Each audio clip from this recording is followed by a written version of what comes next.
બોટાદના ભાંભણ ગામે પંચાયત ધોરીમાર્ગ છેલ્લા 3 વર્ષથી અધૂરી કામગીરીને કારણે બંધ પડ્યો છે, જેને લઈ અને સ્થાનિકો હવે આ કાર્ય પૂર્ણ કરવાની માંગ કરી રહ્યા છે. બોટાદ તાલુકાના ભાંભણ ગામથી હામાપર ગામ જતો રોડ છેલ્લા 3 વર્ષથી અધૂરો જોવા મળી રહ્યો છે. ₹3.5 કરોડના ખર્ચે 8 કિલોમીટર બનેલ આ રોડ જાણે પૂરો થઈ શક્યો નથી. અમદાવાદની જ્યોતિ કન્સ્ટ્રક્શન નામની એજન્સી દ્વારા રોડનું 100 મીટર કોઝવે સહિતનું બાંધકામ અધૂરો મૂકી દીધું હોવાની જાણકારી મળી છે. 100 મીટર લાંબુ છે ને પરિસ્થિતિ ચોમાસામાં બહુ છે. 3-4 વર્ષથી ખેડૂત હેરાન થાય છે, પણ બોક્સ વાળું નથી કરતા કે નથી બેઠો ઢાળિયો કરતા. આ રે એમ જ નથી, પાણી આવે એટલે આ ધોવાઈ જ જવાનું છે.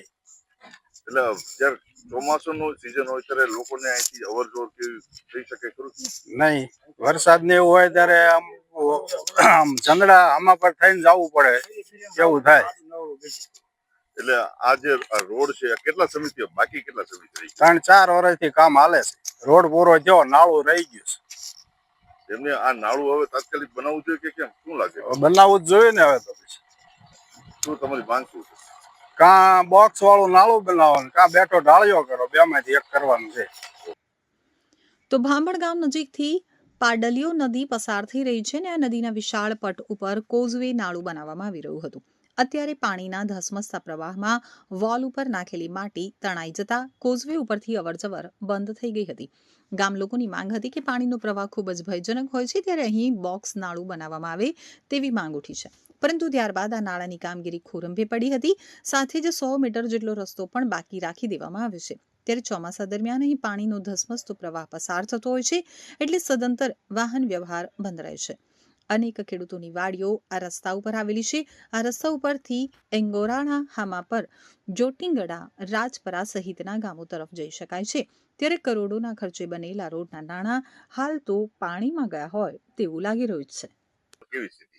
આ જે રોડ રહ્યો બન્યો ત્યારથી આ પાણી આવ્યું ત્યારની આ તકલીફ થઈ. કેવી સ્થિતિ અત્યારે તો સારી છે, આ કરતા તો વરસાદમાં ભયંકર હતી. ખાસ કરીને જે આ જે રોડ છે આમાં કંઈક 100 મીટર જેટલો રોડ બાકી રાખી દેવામાં આવ્યો છે, એનું કારણ હવે આમાં તો શું છે, જયારે બન્યો ત્યારે બધા લોકોને એવું હતું કે જે નાળું થશે, ક્યારે થશે, શું થશે એ કોઈને કઈ ખ્યાલ નહોતો. બરોબર, ત્યાં પાણી આવ્યું તૂટી ગયું. પછીનું તો જે આમ નામ છે. બરોબર, હવે કઈ આની કોઈ ઓલી છે નહીં. એટલે જયારે પાણી આવે ત્યારે તકલીફ, વાહન વ્યવહાર બંધ ને વાડી આવવા જવાનું બંધ. બધા આ રોડ ઉપર કેટલી વાડીઓ કેટલી આવે? આ બધાની આમાં પરથી માંડીને તે ભાંભણ સુધી, ભાંભણ થી માંડીને આમ ઇંગોરાળા સુધી. એટલે કેવી મુશ્કેલી? મુશ્કેલી એટલે એની વાત જ ન થાય, કોઈ અવર જવર ન થાય પાણી આવે. આ રસ્તો બનાવીને તમારા માટે સુવિધા ઉભી કરી છે કે મુશ્કેલી? મુશ્કેલી એટલે શું થવું જોઈએ? અહીંયા સુવિધા થવી જોઈએ. તો નાળા બનાવવામાં પાણીના નિકાલ માટે નાળાની નીચે 5 પાઇપ મૂકવામાં આવ્યા છે, જેમાં પાણીના પ્રવાહ સાથે વહેતા જાડી ઝાંખરા ફસાઈ જવાથી પાણીનો પ્રવાહ ખેતરોમાં ઘૂસી જાય છે અને પાણી નાળામાંથી પસાર થઈ શકતું નથી, જેના કારણે ખેતરોને ભારે નુકસાન પહોંચે છે. તો પાડલિયો નદીની આસપાસ વાડી ધરાવતા તમામ ખેડૂતોને આ મુશ્કેલીનો સામનો કરવો પડી રહ્યો છે. વળી આ કોઝવે ઉપર બનાવવામાં આવેલ પ્રોટેક્શન વોલ ફિનિશિંગ વગરની અને હલકી ગુણવત્તાવાળા મટીરિયલથી બની હોય તેવું દૃશ્યમાં સ્પષ્ટપણે જોવા મળી રહ્યું છે.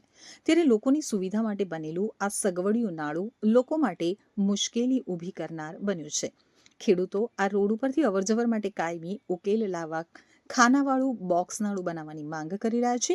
તો વિશાળ પ્રવાહની અંદર મોટો પુલ જ લોકો માટે સુરક્ષિત સાબિત થઈ શકે તેમ છે.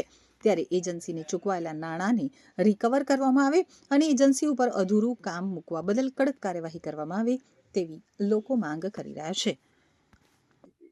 હવે સ્થિતિમાં છે કે 4 જ ભૂંગળા મેક્યા છે અને નદી આવે, આજે પાડલિયો છે, 4 ગામનું પાણી આવે છે અને અમારી વાડી હોરું નુકસાન કરે છે. પાછળ પડીને અંદર સુધી હોરું પડે છે. આ બનાવ્યું અહીંથી ઊંચું બનાવ્યું, ત્યાં નીચું બનાવ્યું. જે આપણે નદીનો જે પટ છે એ અહીંથી કાઢવાને બદલે ઓલકા કાઢ્યો છે.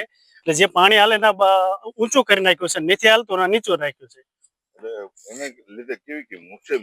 મુશ્કેલી ફૂલે ફૂલ. જો વાહન જે રોડ બનાવ્યો તો નદી આવે તો અહીં વાહન વ્યવહાર ખોરવાઈ જાય છે.